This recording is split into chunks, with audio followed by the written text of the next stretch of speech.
Hi, Desiree here again, and this week we're going to be talking about shares and share capital. So first note, you can have different classes of shares. So different types of shares can be issued according to the rights attached to them. For example, you can have ordinary shares or preference shares. So what kinds of rights could you have? You could have different voting rights, or maybe the shareholder may have rights to more dividends. It's up to you. If you're going to be issuing different classes of shares, you do need to report that at incorporation stage in the application form.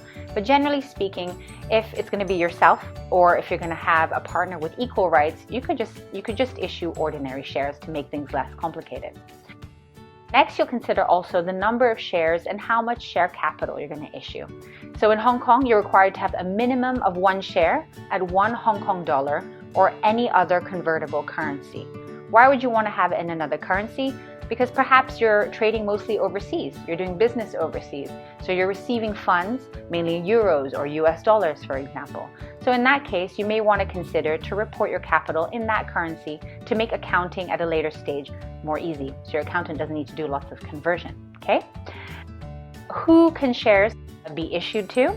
Shares can be issued to anyone. So for example, a resident of Hong Kong, a foreigner, individual, or corporate.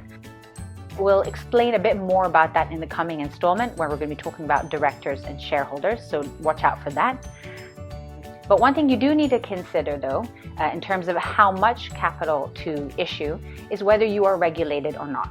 So if you're operating a business that requires a specific license, you may also be required to issue a certain amount of share capital. Travel agencies are a good example. They need to issue at least 500,000 Hong Kong dollars share capital at the beginning incorporation stage to cover insurance issues, those kind of matters, okay? So make sure to double check that. So I hope that was helpful again this week. Again, as always, if you have any questions, send us a message, send us an email, and don't forget to like, share, and subscribe.